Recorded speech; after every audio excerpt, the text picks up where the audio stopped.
रहे हैं class 9 maths का chapter number 1 which is number system. हम उसकी एक्सरसाइज फर्स्ट एक्सरसाइज आज करने वाले हैं सॉल्व।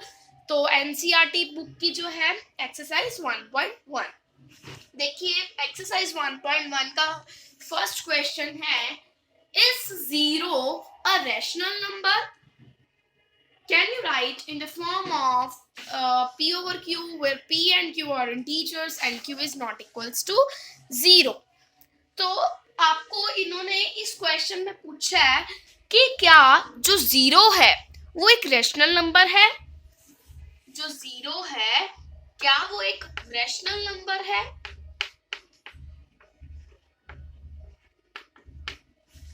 क्या आप इसको P over Q के फॉर्म में लिख सकते हो जहां पे P और Q इंटीजर्स हों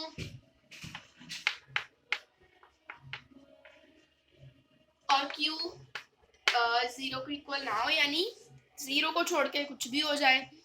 तो द आंसर इज यस। मैं सबसे पहले तो आपको बता देती हूँ थोड़ी सी इंट्रोडक्शन। क्यों? क्योंकि आपको पता है, पहले तो मैं आपको बताती हूँ कि रैशनल नंबर्स क्या होते हैं। रैशनल नंबर्स वो नंबर्स होते हैं जिनको P ओवर Q की फॉर्म में रिप्रेजेंट किया जा सकता है। अब जैसे 3 है, 3 a rational number? Yes, because आप इसको P ओवर Q की फॉर्म में रिप्रेजेंट कर सकते हो। अब 3 को आप 3 ओवर 1 भी लिख सकते हो, ठीक है। अब 3 भी यहाँ पे इंटीजर है और 1 भी यहाँ पे इंटीजर है, और ये जो ये हमारी P ओवर Q की फॉर्म होगी, और यहाँ पे Q मैंने 1 रख दिया, यानी ये 0 नहीं है, ये 1 है। Q is not equals to 0, ठीक है। अब ऐसे ही कोई भी और नंबर ले लो, जैसे 17 ओवर 5 है, ये एक रैशनल नंबर है। यस, क्योंकि P ओवर Q की फॉर्म में रिप्रेजेंट हुआ है, और यहाँ पे दोनों इंटीजर्स भी हैं और Q 0 भी नहीं है, तो ये रैशनल नंबर है। सिमिलरली जो अगर आप बोलो 7.5 एक रैशनल नंबर है। यस, क्योंकि आप इसको 75 ओवर 10 की फॉर्म में रिप्रेजेंट कर सकते हो, ठीक है। या -6 रैशनल नंबर है। यस, क्योंकि आप इसको -6 ओवर 1 कर सकते हो। पर आपको ये ध्यान रखना है कि अगर आप P ओवर Q की फॉर्म में रिप्रेजेंट कर रहे हो तो जो डिनोमिनेटर लोगे आप या Q लोगे वो 0 नहीं होना चाहिए। क्लियर है? तो देखो,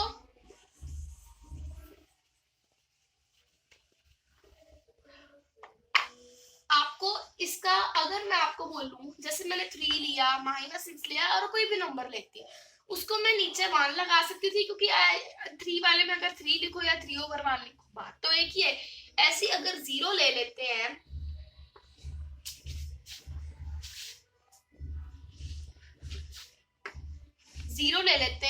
तो 0 को 0 ओवर 1 रिप्रेजेंट कर सकते हैं, ठीक है। तो 0 can be represented in the form of P over Q, क्योंकि इसको मैंने 0 और 1 लिख दिया।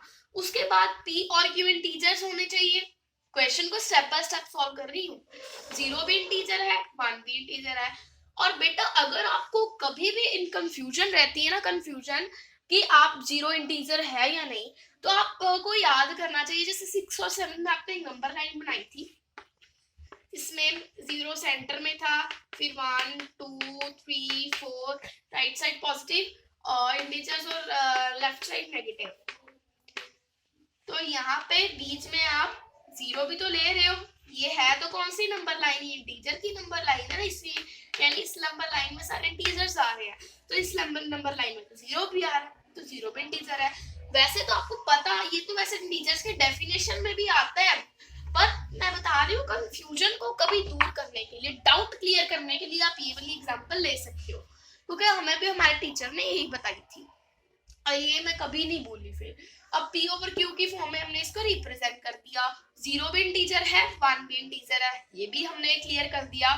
थर्ड स्टेप था कि Q is not equal to 0, तो यहाँ पे Q 0 के इक्वल नहीं है। सो यस, 0 कैन, तो इसका आंसर क्या होगा? यस, 0 कैन बी रिप्रेजेंटेड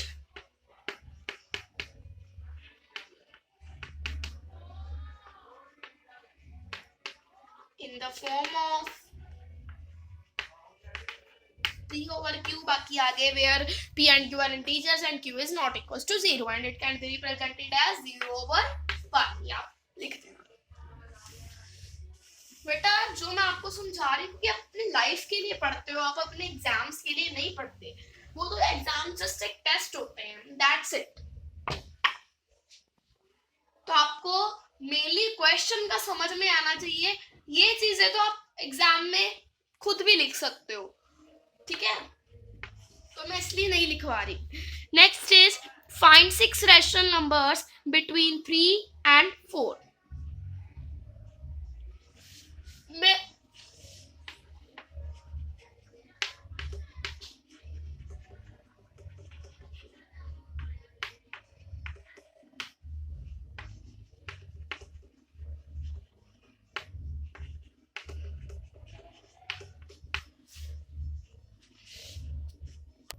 बेटा इस क्वेश्चन को करने के बहुत सारे मेथड्स होते हैं।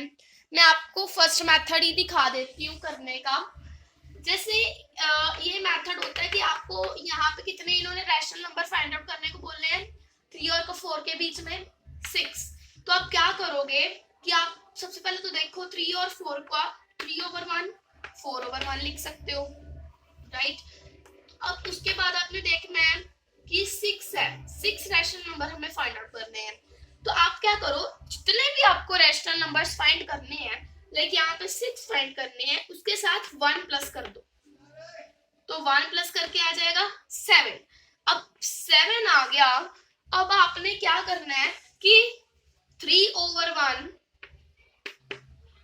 और 4/1 को मल्टीप्लाई करना है 7 के साथ, राइट। ऊपर भी और नीचे भी, इधर भी ऊपर भी और नीचे भी, और 3 ये हम इसके इक्वलेंट फॉर्म निकाल रहे हैं, ठीक है। 3 7 21, 7 1 7, 4 7 28, 7 1 7। तो 3/1 की भी इक्वलेंट फॉर्म निकल गई और 4/1 की भी इक्वलेंट फॉर्म निकल गई, ठीक है। तो अब आप 21 और 7, आप चाहे 3/1 लिखो, सॉरी 21 और 7 और 28/7 के बीच में easily rational numbers find out कर सकते हो। अब जैसे 21 और 7 और 28/7 के बीच में कौन कौन से आ जाएंगे, 22/7, 23/7, 24/7, 25/7, 26/7 और 27/7। अब काउंट कर लो, एग्जैक्टली 6 रैशनल नंबर्स आ जाएंगे इस मेथड से, क्लियर है। उसके बाद एक और मेथड भी आप यूज कर सकते हो। अब यहाँ पे जरूरी नहीं था कि हमने 7 के साथ ही मल्टीप्लाई करना है, वो तो अगर आपने एग्जैक्टली 6 ही पता लगाने थे तब भी बहुत सारे मेथड्स होते हैं। तो एक मेथड मैंने आपको बता दिया। दूसरा मेथड तो बहुत ज्यादा सिंपल और इजी है कि 3/1 और 4/1। आपको पता है, चाहे 3/1 लिखो चाहे 4/1 लिखो, एक ही बात है 3 और 4 को। तो आप इसको यहाँ पे 7, उसमें 7 मल्टीप्लाई करना था, यहाँ पे आपने कुछ भी नहीं देखना, जस्ट आप किसी भी डिजायर्ड नंबर के साथ इसको मल्टीप्लाई कर सकते हो। और एक और कंडीशन, क्यों, अगर मैं डिजायर्ड नंबर एक ले लूं, सपोज कर लो 2, इनको मैंने डिजायर्ड नंबर ले लिया 2, 3 2 6, 1 2 2, 4 2 8, 1 2 2। तो यहाँ पे 6/2 और 8/2 के बीच में एग्जैक्टली यहाँ इसके बीच में तो 2 ही रैशनल नंबर्स आ रहे हैं, एक ही आ रहा है 7/2, बट यहाँ पे तो हमें 6 फाइंड करने थे। तो आपको डिजायर नंबर अगर ऐसा आता है तो आप सबसे इजी होता है 10 ले लो, आपकी इच्छा है बेटा, आप जो मर्जी ले सकते हो, पर ये ध्यान रखना कि उसके बीच में 6 आने चाहिए। 6 से ज्यादा हो जाए तो कोई चक्कर नहीं है, लेकिन 6 से कम नहीं होने चाहिए, क्योंकि उन्होंने अगर हमें 6 बोलना है तो हमने 6 ही देना है, हमने 5 नहीं देने। और अगर हम 5 दे भी देते हैं तो वो तो हमारा रॉन्ग कर देंगे, क्योंकि हमारे पास दूसरे नंबर्स की भी ऑप्शन थी। अब जैसे मैंने यहाँ पे 2 ले लिया, अब जरूरी थोड़ी मैं सिर्फ 2 के साथ ही मल्टीप्लाई करना रह गया, और भी नंबर्स के साथ कर सकती हूँ ना। अब मैं सबसे इजी नंबर ले रही हूँ 10। आप एग्जाम में जल्दी करना हो, क्योंकि एग्जाम बहुत लेंथी होता है, तो आप 10 के साथ ही कर देना, ठीक है। वो भी सिर्फ इसीलिए ऐसे डायरेक्टली 10 के साथ आप तब करोगे जब दोनों के डिनोमिनेटर्स सेम हो। जैसे यहाँ पे 1 1 है ना 3 और 4 के बीच में, तो इसीलिए आप तभी एक ही नंबर के साथ कर सकते हो। अदरवाइज अगर यहाँ पे 3/2 और अगर सपोज कर लो 4/3 इन दोनों के बीच में फाइंड करना था तो आप डायरेक्टली दोनों को 10 के साथ मल्टीप्लाई करके नहीं कर सकते थे। उसका पहला स्टेप था कि आपको डिनोमिनेटर सेम करना था। डिनोमिनेटर इन्होंने मैं सेम दिया है तो आप डायरेक्टली मल्टीप्लाई कर दो। 3 10 30, 1 10 10। सिमिलरली 4/1 को भी 10 के साथ, ऊपर भी नीचे भी 40 10। तो इसके बीच में 6 रैशनल नंबर कोई भी लिख सकते हो, जैसे मैंने पहले 6 ही लिख दिए।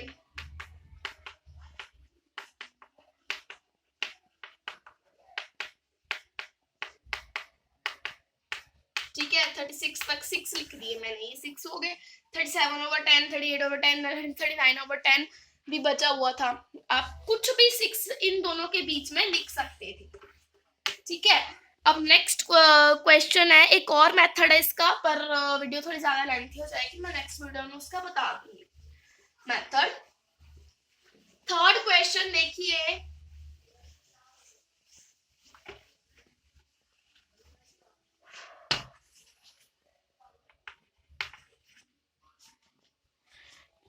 state whether the following statements are true or false, give reasons for your answers। अब जैसे देखिए आपको यहाँ पे ट्रू फॉल्स स्टेटमेंट को ट्रू या फॉल्स प्रूव करना है। देखिए एवरी फर्स्ट है कि every natural number is a whole number. इन्होंने बोला है कि every natural number is a whole number. अब जैसे होल नंबर्स क्या होते हैं, जो 0 से स्टार्ट होते हैं, और नेचुरल नंबर होते हैं काउंटिंग नंबर्स। तो आप नेचुरल नंबर कोई भी ले लो, 1 ले लो। 1 एक नेचुरल नंबर भी है